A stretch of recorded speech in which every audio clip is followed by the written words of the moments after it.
Good evening. I am Jerry Brown with the Chicago Lawyers Chapter of the American Constitution Society, and we are here with a book talk with Professor Aziz Huq of the University of Chicago School of Law. This is part of our introduction about the American Constitution Society. The American Constitution Society for Law and Policy is a 501c3 nonprofit, nonpartisan legal organization. Through a diverse nationwide network of progressive lawyers, law students, judges, scholars, advocates, and many others, our mission is to support and advocate for laws and legal systems that strengthen our democratic legitimacy, uphold the rule of law, and redress the founding failures of our Constitution and enduring inequities in our laws in pursuit of realized equality.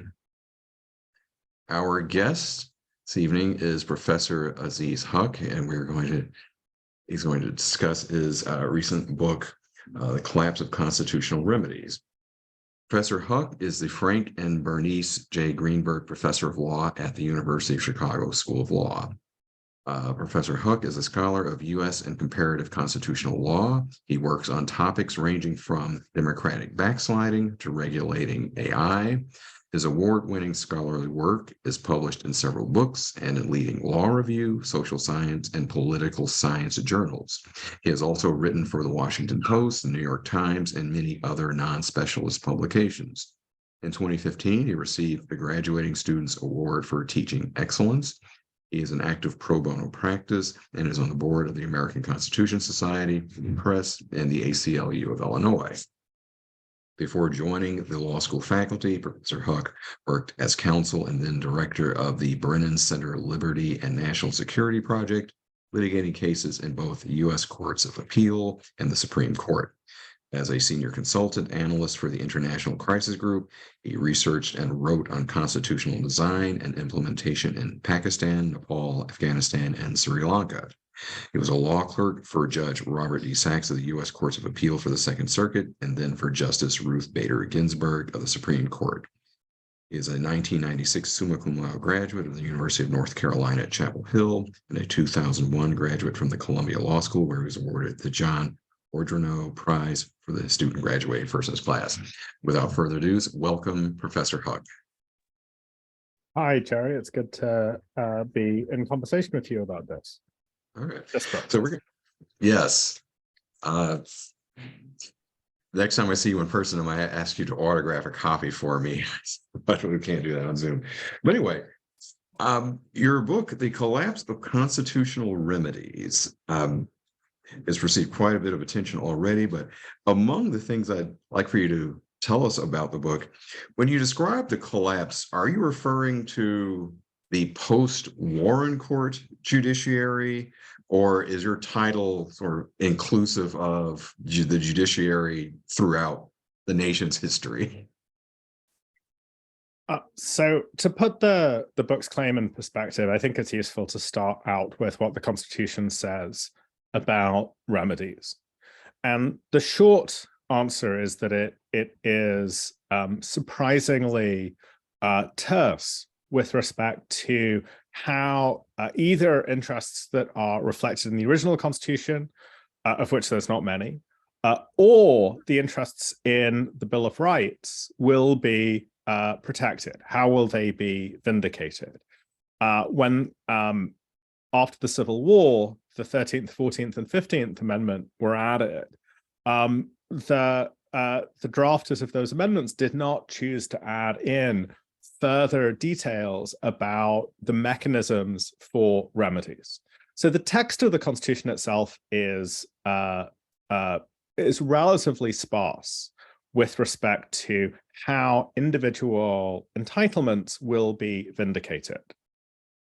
We've come to associate the idea of vindicating those entitlements with the courts, but that is a consequence of decisions by various Congresses over time to grant courts the authority in the form of jurisdictional statutes and rights of action that allow individual litigants to come into court and to seek either a damages remedy or an injunction. And here's where I think that we get to the question of timing that you have put on the table. Looking back to the moment at which the key jurisdictional statutes were enacted, we see that it was only after the Civil War, roughly contemporaneous to the Civil War and Reconstruction amendments, that Congress added provisions to the federal jurisdictional code, allowing individuals to seek money damages and post-conviction review in the federal courts. It's only in the 1870s and 1880s that those statutes get added to the books. But like many of the elements of the Reconstruction Congress's project, those measures remained largely inert through the collapse of Reconstruction and through Jim Crow.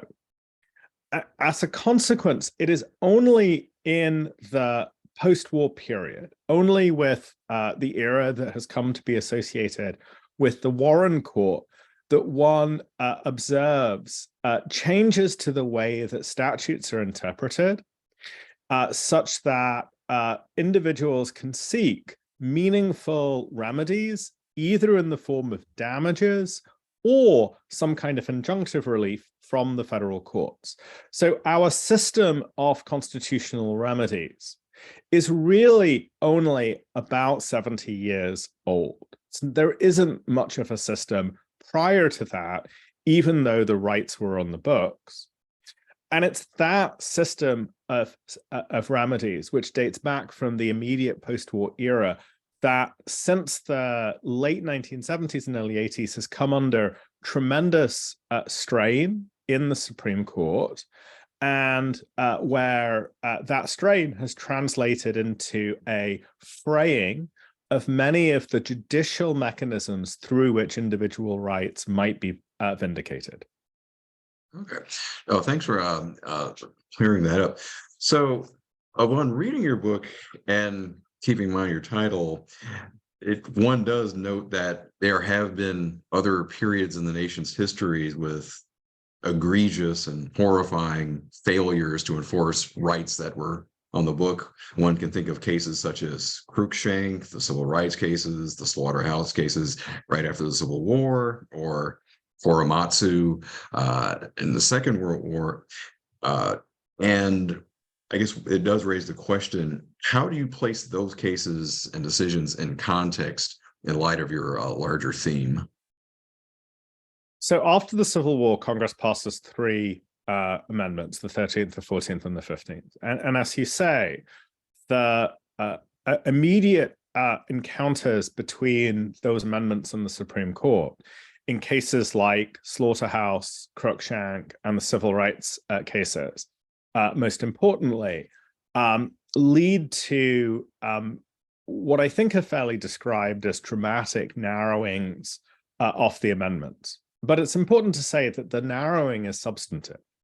What the civil rights cases, the Slaughterhouse cases, and Cruikshank and their ilk do is to winnow down the range of interests that are protected, say, by the Privileges and Immunities Clause, the Equal Protection Clause, and the Due Process Clause of the 14th Amendment.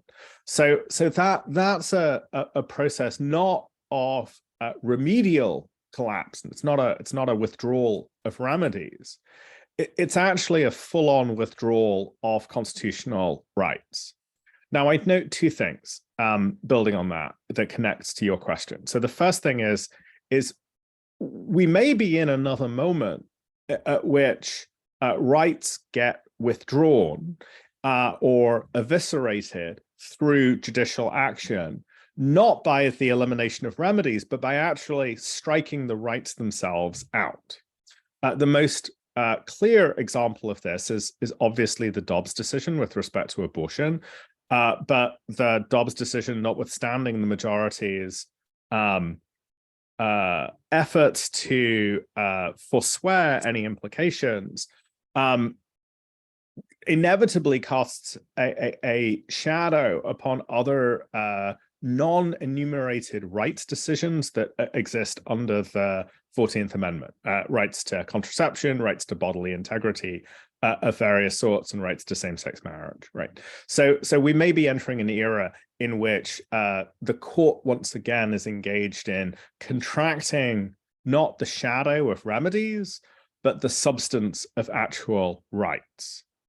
The second point that I would make that I think illuminates your question is the following. The cases that you described from the 1800s, from the 1870s and the 1880s, are part of a larger political movement that occurs in reaction to the effort to reconstruct the post-Civil War South. This is a moment of, or that was a moment of racial reaction, where there were dramatic shifts in the dramatic closures of political, economic, and social spaces, particularly for people of color. I think it is plausible to analogize, to draw a parallel between that process of expansion and then contraction that occurred from, let's say, 1865 through to 1950, to the period that we're in now.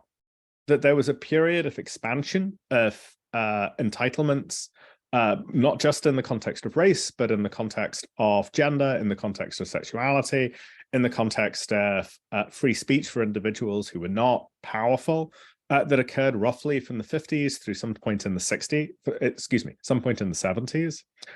And what we have seen from the mid to late 70s up through the present day is an accelerating process of first political and then judicial reaction to that liberatory moment, right? So we are living through this long moment of reaction of the kind that people in the late 1800s were also living through, which I think explains some of the echoes between that moment, at least in the way that it must have felt at the time, and to our moment in terms of how it feels to live in this particular moment.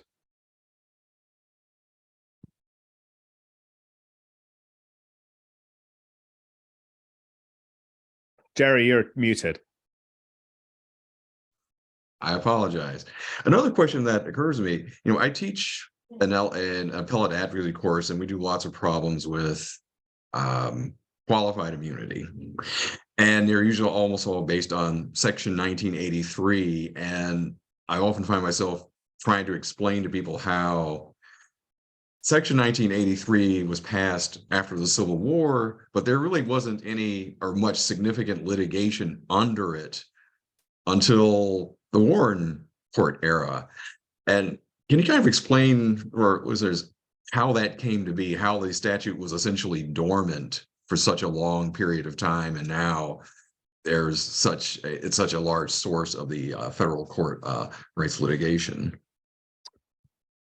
So after Congress enacts a civil remedy against constitutional violations in the post-Civil War, the immediate post-Civil War period, we have a long stretch of time, roughly 80 years, in which there are almost no reported cases brought under that provision, the provision that's now called Section 1983.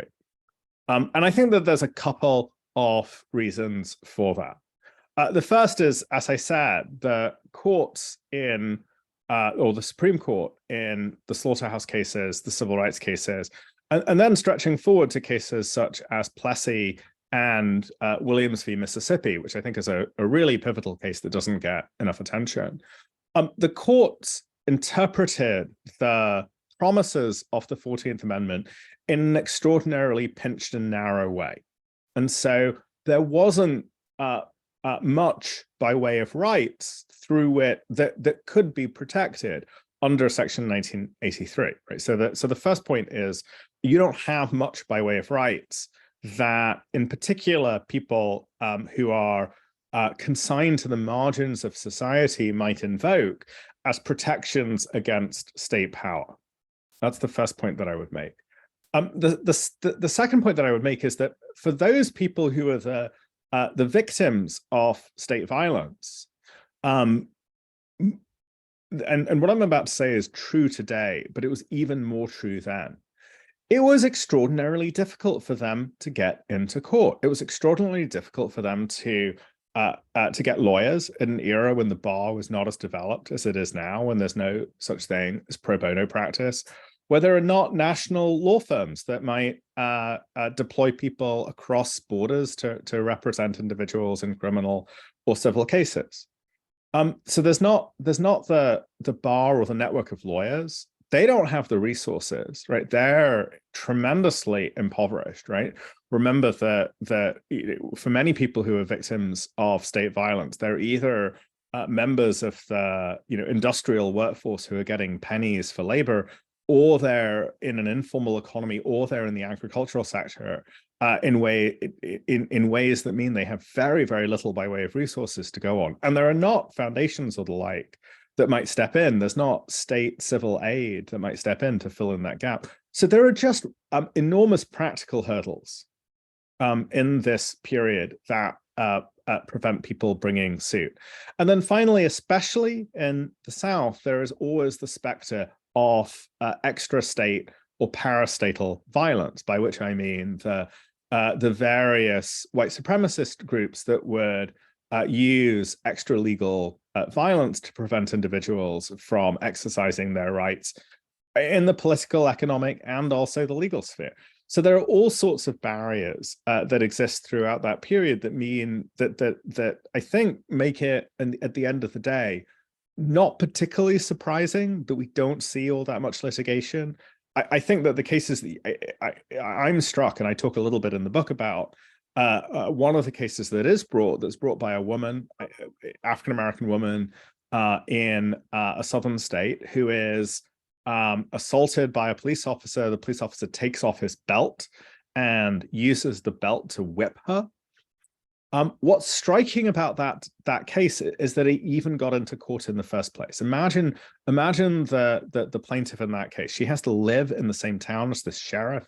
She has to fear that the same kind of violence might be delivered by him or by whatever informal network of enforcers of racial norms there is in that town, right? Whether it's the KKK or some other entity. It's extraordinary that any of these cases get into court in the first place. So I think that the mystery is not why so few cases, but why are there any cases at all? Okay, no, thank you for illuminating that. Now, one of the issues that you develop in your book, and you provide a very interesting history of the evolution of the federal judiciary, is the point that the form and functioning of the federal judiciary as we see it now, it does not inevitably result from the text of the Constitution or the framers' intention. Can you sort of elaborate on that? So the lawyers on the court in the discussion will know very well that the text of the federal Constitution, just like it is relatively it doesn't have much to say about remedies. It actually doesn't have much to say about courts. It creates a Supreme Court, but it leaves to Congress's discretion what lower courts there will be. And so the extent of lower courts has always been within the power of Congress. Now, the story, however, is not one of unfettered congressional control through the length of American history. Congress does engage in lots of work with respect to changing not just the lower judiciary, but also the composition and the size of the Supreme Court up through the Civil War period. The key change in the scope of congressional control really occurs between the 1880s and the 1920s, when the Republican coalition that is dominant in Congress in the 1880s decides to expand dramatically the number of federal courts, courts of appeal, permanent courts of appeal are created later in this period.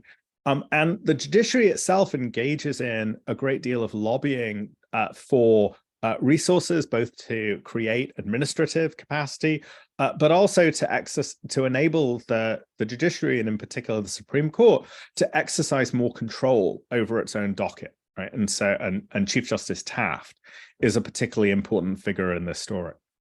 As a consequence of these changes from the 1880s to the 1920s, the judiciary goes from being something that was fundamentally in the control and subject to changes, dramatic changes sometimes, by Congress, to being something like an autonomous branch that is able to operate without much by way of check or constraint by Congress. Jurisdiction stripping statutes or jurisdictional change statutes become much rarer from the 1920s onwards. When they do get passed, they tend to target disfavored groups such as non-citizens, or such as people who are convicted of a crime.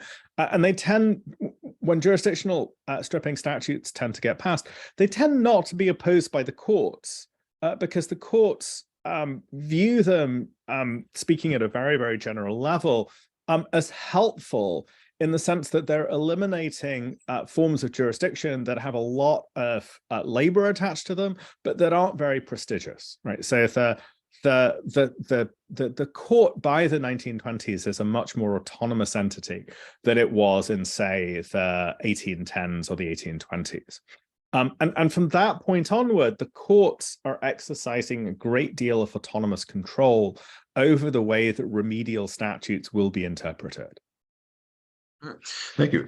Another question I thought of while getting ready for this evening, you make the point that in terms of partisan influence on the judiciary, that the framers intended to cure that problem by giving federal judges lifetime tenure. And you make the argument that that solution doesn't address the influence of a partisan selection process to get on the court in the first place. That's right. So in thinking about, so we've put on the table a few different pieces. We put on the table the idea that there's no constitutional design of remedies that's in place since the beginning, that remedies are basically a statutory question. They only get put on the table in the post-war period. We've talked a little bit about how the courts are changing over this time period, and how, again, in the post-war period, they become much more autonomous as an institution in a way that they had not been in the antebellum period. You're adding in now the further layer of, well, how is it that the courts are staffed at any given moment in time? How do we, what determines the orientation in terms of policy or preferences of judges at any particular point in time? And of course, we're used to today the highly partisan and profoundly political process through which, in particular, Supreme Court justices are selected. And I think that process, or our familiarity with that process, might lead us to forget that at the moment that the Constitution was drafted, the assumption was, first, that there would not be national political parties. The framers believed that the structure of the political institutions that they had designed would prevent the emergence of what Madison called factions at the national level. And second, the framers believed, as a consequence, that the Senate in particular would be comprised of peculiarly wise and public-spirited people who were drawn from the best classes of society. Now, that's a very elitist set of assumptions. It's a assumptions that is it's a set of assumptions that rest upon, or that take as their predicate the existence of an elite. But for our purposes, what's important is that it's a set of assumptions that's completely broken down. So rather than channeling appointments through political bodies that stand above politics and that represent a kind of distilled wisdom of the nation as a whole, which is how the framers thought of the Senate and even to some extent the presidency, we have a system of absolutely openly partisan division within the Senate and a presidency that is also characterized by partisan contestation that the framers didn't anticipate. And so rather than a system of judicial selection where merit, however defined, always took priority over partisan preferences, we have had since the very beginning of the Republic a selection process for the judiciary that is saturated, soaked in partisanship. And it's worth saying that this was true of the very first administrations. It was in particular true of the Adams administration, which comes to an end in 1800 and culminates in an extraordinary effort by Adams and his fellow co-partisans to pack the judiciary, to pack offices called justices of the peace with their political allies. And it's that court packing effort right at the beginning of the Republic that leads to one of the most famous constitutional law cases of all time, Marbury v. Madison, which is about whether a particularly partisan justice of the peace, right, will get his commission. So from the very beginning of the Republic, the process of selection for federal judges has not worked in the apolitical way that the framers expected. And what that means is that the federal judiciary has always been capable of being harnessed as a partisan policy instrument, capable of being directed in ways that advance one set of policy priorities or another. And this was true, certainly it was true in the immediate wake of the Civil War, where Republicans appointed judges who were very sympathetic to economic liberty, to the development of a national commercial marketplace, and who were all too ready to take the Reconstruction amendments that had been enacted for the purpose of elevating and enabling the lives of the former slaves, and turn them into a charter of economic liberty that would facilitate the emergence of a new form of 20th century capitalism. So the federal courts have always had this character, notwithstanding the original design, of being utterly open to politics at the selection end in a way that the framers simply thought would just not happen. Okay. The next question I want to go to is, you make a very striking contrast in your book in terms of treatment of cases on one hand that seek to challenge government regulation as contrasted to cases challenging the excessive use of force by the government. And you paint the picture so strikingly. I'd love for you to sort of describe that for us. So again, let me try and put that point in the context of the book. So we're in a situation where the remedies that people have depend upon how statutes are interpreted. The statutes can be interpreted to not give people remedies, or they can be interpreted generously. And remember, for the first 70 years after these statutes are enacted, they're pretty much a dead letter. We also have a federal judiciary that's relatively autonomous in the sense of being institutionally free from legislation like jurisdiction stripping, but that at the same time is porous to partisan interests because of the mechanism for selection. So there have been periods of time, most importantly the 40s and the 50s, when the selection of judges was done in a way with an eye to racial reconstruction of the South, in and around in and in tandem with what ultimately becomes the civil rights movement, right? So we have judges who are fundamentally sympathetic to the interests of groups that have been marginalized in American society. And they don't just create rights, but they create remedies in order to enable and to level the playing field between those marginalized groups and a state that has often treated them poorly and very, very violently. Right? So that set of remedies comes into being in the 1950s, early 1960s.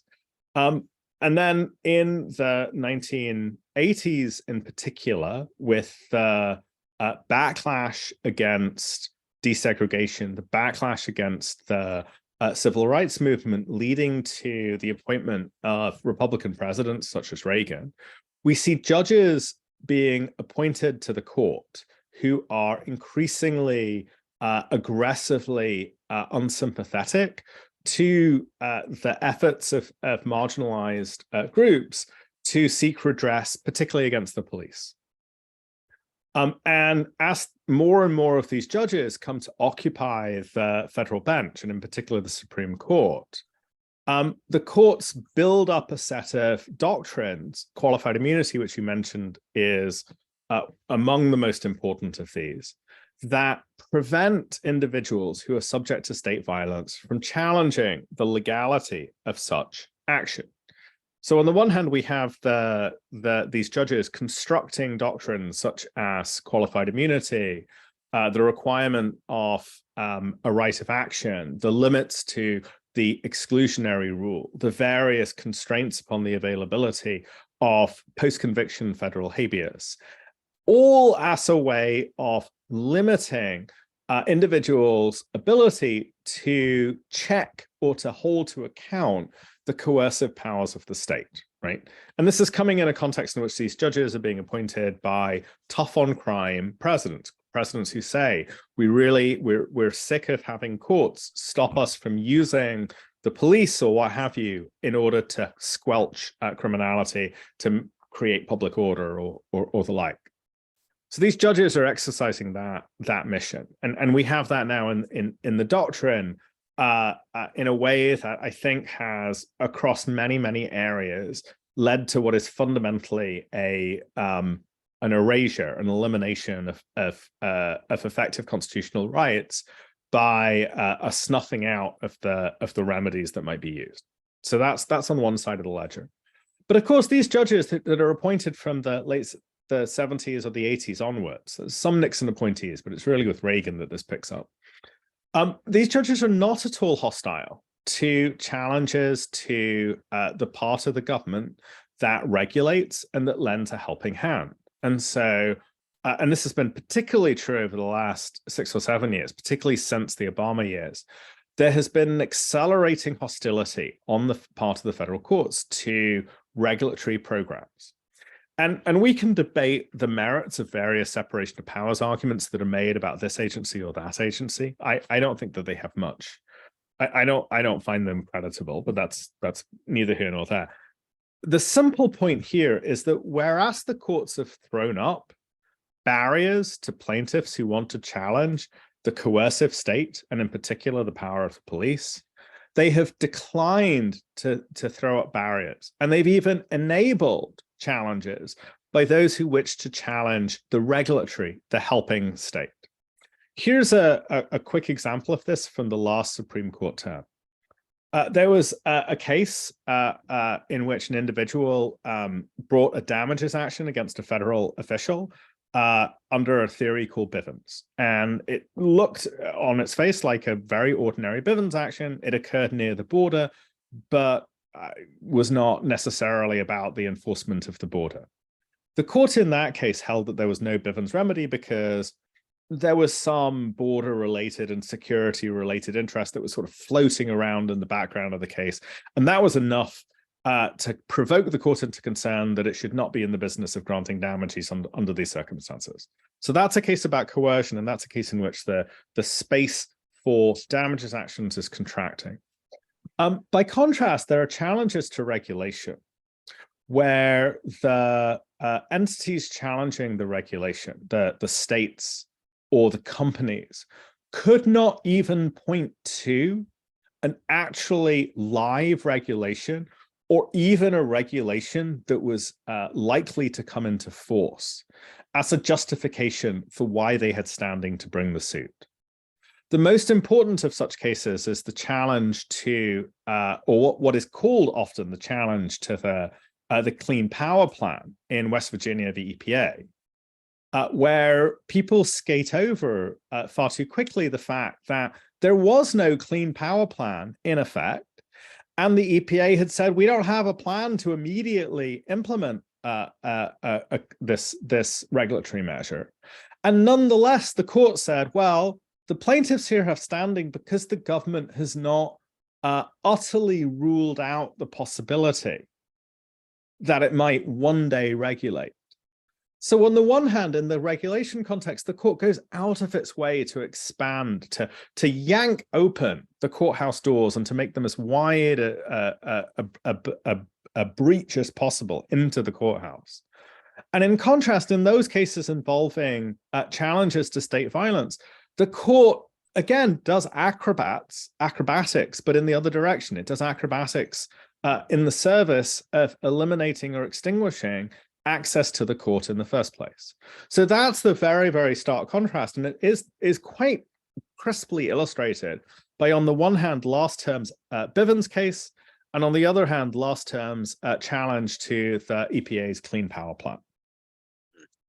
The contrast you just pointed, it reminds me of one fairly infamous case, I'm sure you've taught, as many of your colleagues have. I think it's Lyons versus the city of Los Angeles, in which African-American was subjected to a chokehold. He tried to get injunctive relief against the Los Angeles Police Department against that procedure. And how would you put that case in the context that you've just described for us?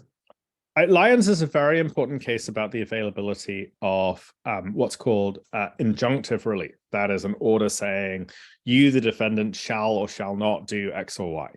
As you said, the plaintiff in Lyons had been African-American motorist in Los Angeles, had been subject to a chokehold. There was evidence that the LAPD either had an informal policy of using chokeholds, and it was only with African-American motorists, or it was just a practice that was so widespread through the agency that this is what you could expect if you were stopped and you were black. And Lyons goes into court representing a putative class, saying, look, if I'm stopped, there's a really good likelihood that I'm going to be subject to this unconstitutional chokehold. And the court held that he did not have the right to enter court. He did not have the right to have his suit heard because his concern about the policy was too speculative. That is, the risk that he would be subject to a chokehold based upon being stopped was just too ethereal, too misty in order to support Article 3 jurisdiction, the exercise of power, that is, by a federal court.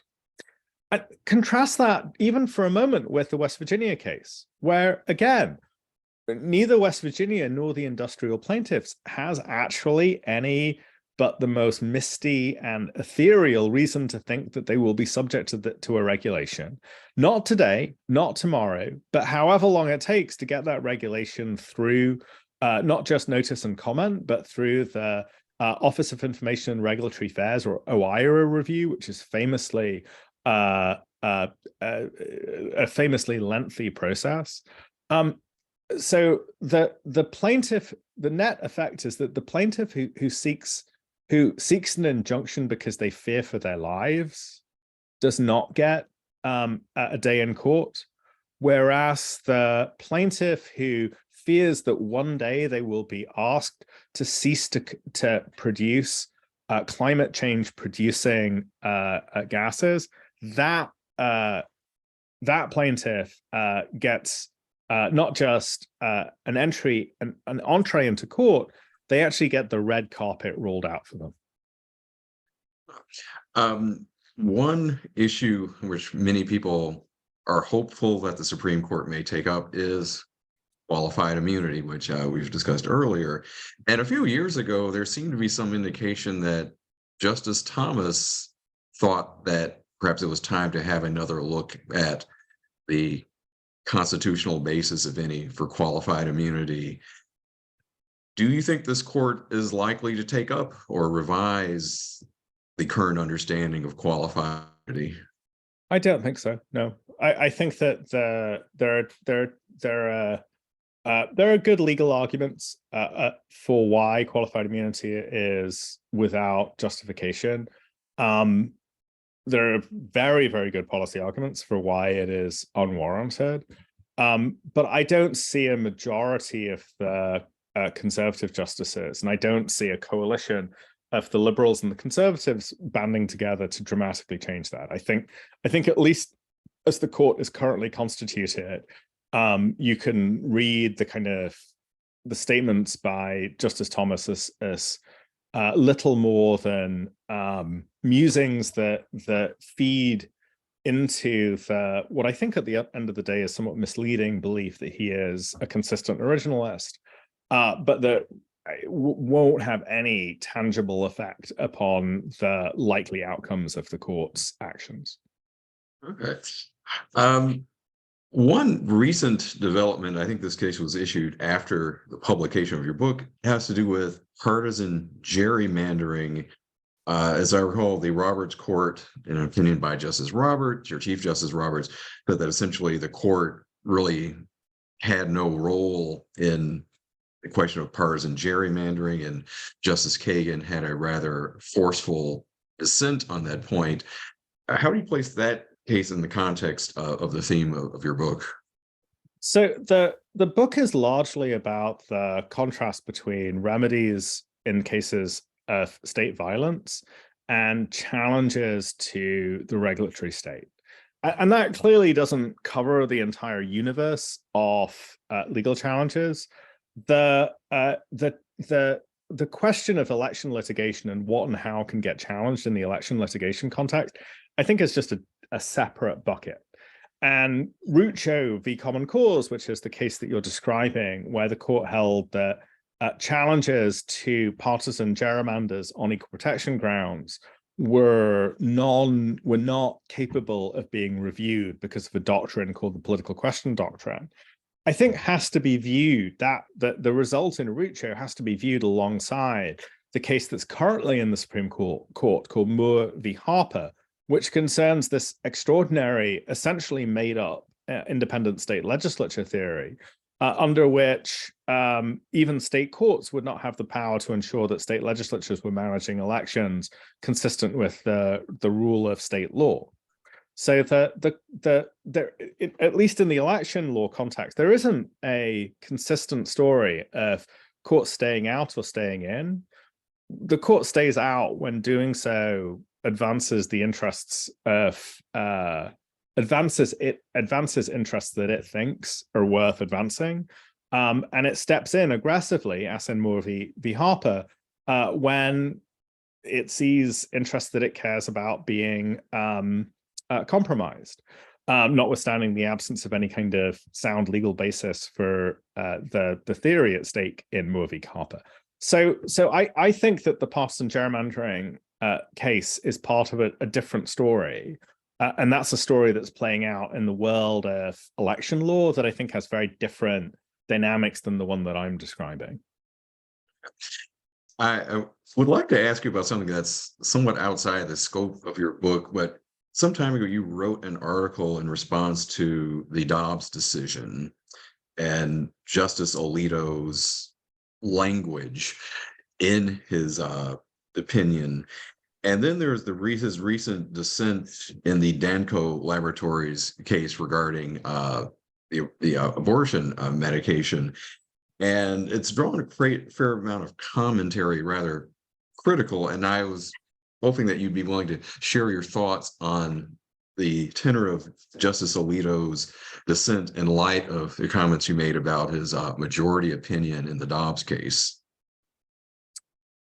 Justice Alito in the Dobbs case, and this was to be just to put this in context, the article that you're talking about was in response to the leaked draft. And so I write for Politico pretty regularly, and they asked me on the evening of the leak to write something by midnight that night. So you're referring to an article that was written under some time constraints. and under unusual circumstances. And maybe I wasn't as temperate as I could be or ought to have been. But it pointed out that there was a lot of intemperate and what might be characterized as high-handed language in the Dobbs opinion, the Dobbs draft opinion. Some of that went out when the final opinion came out, but actually most of it is still there. An example of this is the use of the term abortionist to describe physicians who are providing reproductive health care. It's a term that is employed as a derogatory and as a way of demeaning those physicians.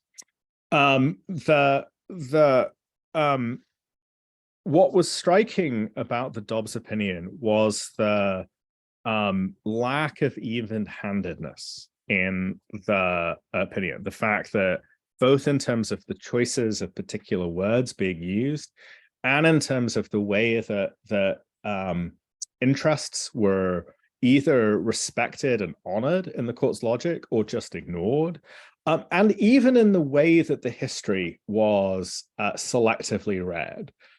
What you had was an extraordinarily asymmetrical gloss or treatment of law, coupled with a manifest contempt for judges, lawyers, and citizens who held a different view. I think that the Danko opinion, which was a dissent from the grant or the decision to continue to stay a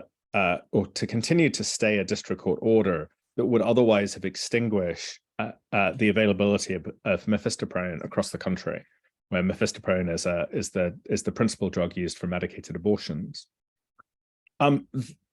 Justice Alito's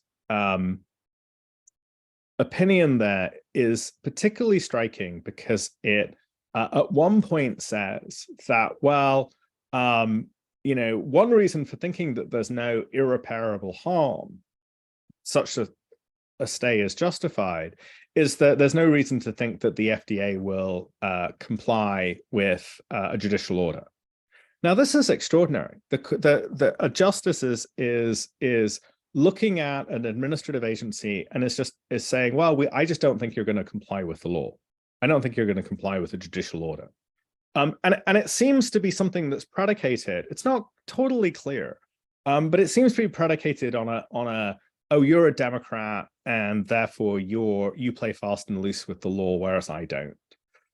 And it's in stark contrast to the usual tenor of the court with respect to expectations about governmental behavior, where the dominant theme is that the courts ought to and do presume the regularity of governmental action. The presumption of regularity, indeed, is often used to shield governmental decision-making.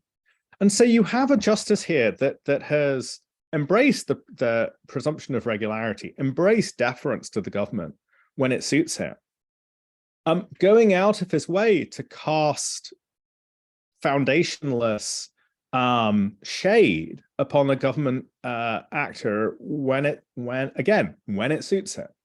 So I think that that's the parallel between the Danko opinion and the earlier Dobbs opinion. Okay. My next to last question. The Warren Court, and I think you've alluded to this, is something that President Nixon essentially ran against when he first ran for office and the decisions that came out of it. But by historical comparison, the Warren Court, is it more of an aberration in terms of the court's view towards enforcing rights rather than one of many examples in that direction? I think that's absolutely right. I think that the Warren Court was a unusual moment at which there was an appointing coalition in the Senate and the White House, which looked for racially progressive judges and appointed a federal bench as much as they could that was oriented toward the interests not of a narrow slice of society, but a broader swathe of society, one that was indeed more racially diverse than had previously been, whose interests had been previously reflected in the law. And that window of political opportunity came to an end by the 1970s, as you say, with Nixon and the Southern Strategy, and you don't see it happening again. But that's 20 years out of 130, 230 years of American history. That's a very small fraction. Oh. And my last question for you is, what are the consequences for the country of the collapse of constitutional remedies? Well, I think the first consequence that's important to flag is that we essentially have the federal courts do not play any meaningful role through damages actions or actually through injunctions by and large. There are a couple of settlements, but they don't play any meaningful role in supervising police violence, right? And as we all know, police violence, particularly against racial minorities, is an enormous problem, which imposes huge and profound human costs every year. And the constitutional rules that might limit it are just not enforced, right? Now, were you to get rid of those rules and were you to have a much more friendly federal bench, it's not like things would change overnight, that the bench would need to find vehicles for effectively stimulating institutional reform in police departments. But I think it's pretty clear that that is possible to do. And the absence of such reform is, at least in some part, I think attributable to what's happened in the federal courts. So that I think is the most important thing. The second thing is that the federal courts now, I think, operate in ways that reflect a highly selective slice of the interests of the American people. So we don't have challenges to coercion being litigated, as I just said. What we do see being litigated is challenges to things like the Clean Power Plan, right? Challenges to various public health measures that are put in place during the COVID-19 pandemic. We see that the interests of regulated parties or interest groups that are tightly aligned with a certain wing of the Republican Party being vindicated in the form of constitutional law, while the interests of most everybody else are ignored or trampled upon. And there is something profoundly morally dismaying. There is something profoundly anti-democratic and regressive in terms of how it allocates wealth and income in that pattern of behavior. And so I view those as the principal and profound costs of not having a federal judiciary that enforces much of the Constitution against those with the awesome coercive powers of the state that really, really need some kind of check. Let's see if we have any questions from our audience. If people want to submit questions, you can either do it in the chat or the Q&A. And as of now, we don't have any, but I guess while waiting for a question, I'd like to follow up on your answer.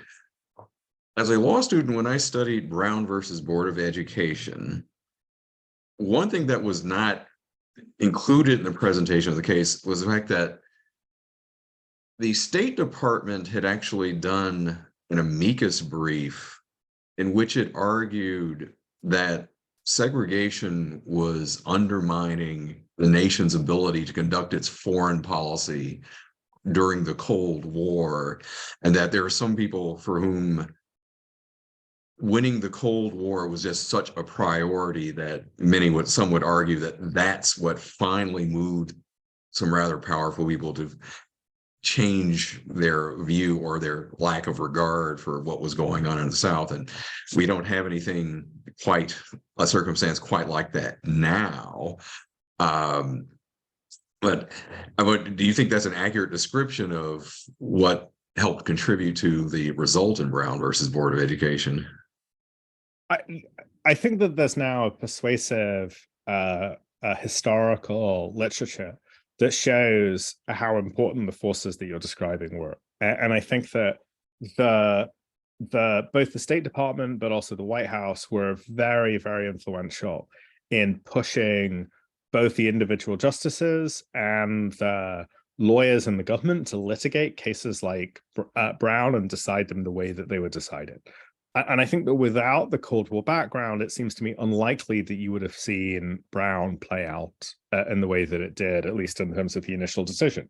And it's worth remembering that the first time that the court voted on Brown, before it heard re-argument on the question of original intent, the court was going to decide the case the other way. The court was going to affirm and endorse Plessy v. Ferguson. So I think that this is a case in which clearly the court was not set on the course that it eventually took, and where you had powerful forces acting upon it. I think that we don't have anything like that today. The best description of that I know of is the famous scholar and activist Derek Bell's term that this was a moment of interest convergence between racial minorities who were suffering under Jim Crow and the post-war Eisenhower and the other administrations that saw an opportunity to gain some propaganda wins in the Cold War. I don't see that resonance between a national elite and minority groups who are being affected, particularly by police violence, as playing out in the same way as it did in the 1950s. One of the questions from the audience: do you see any pending cases that are an attack on the administrative state? Well, the most obvious one is a case coming out of the Fifth Circuit that the Supreme Court's taken cert on, in which the Fifth Circuit struck down the Consumer Finance Protection Bureau on the ground that the way that it obtained appropriations was unconstitutional. The CFPB gets its money from the Federal Reserve rather than from an ongoing statutory appropriation. It turns out lots of agencies get, or lots of bodies in the government get their money from some other source than a standing or annual appropriation. Indeed, the Federal Reserve doesn't get its money from a standing appropriation or an annual appropriation. The CFPB case is an example of an attack on the regulatory state.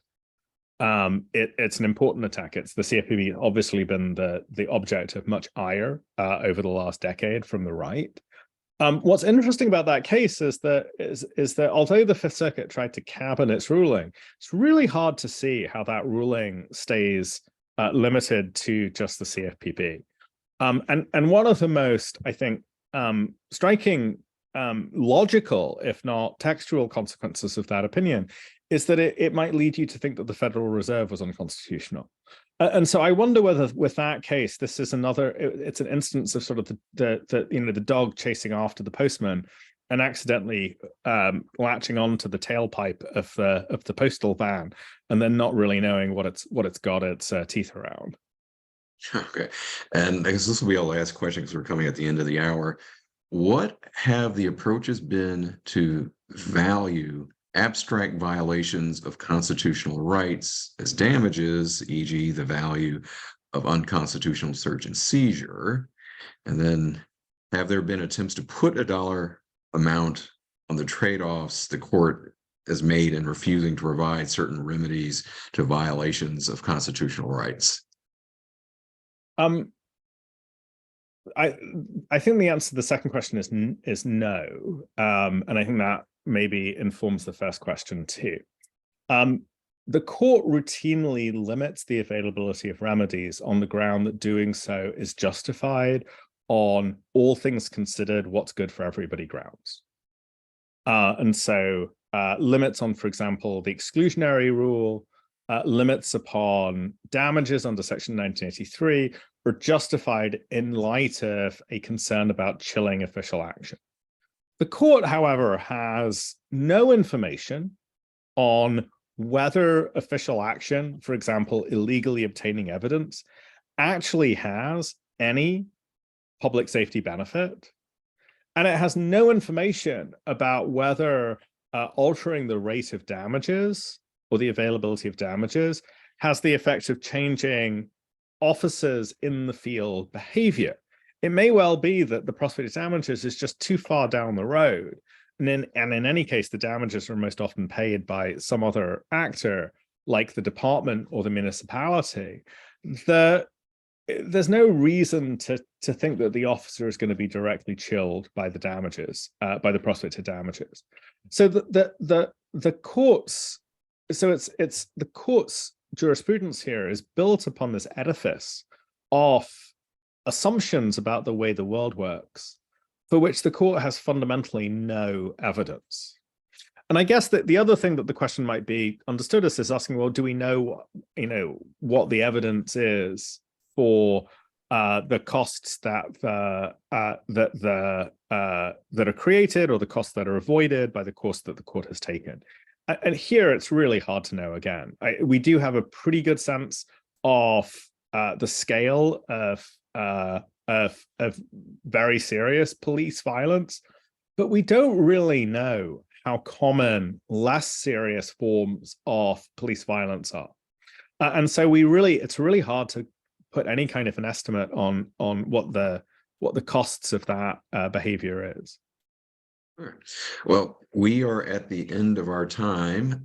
Thank you so much, Professor Huq, for spending this hour with us and discussing your book. And for everyone, you are available to get CLE. And yes, there's the book, The Collapse of Constitutional Remedies. So that concludes our hour. But thank you again, everyone. Have a good evening. All right. Thanks. Take care.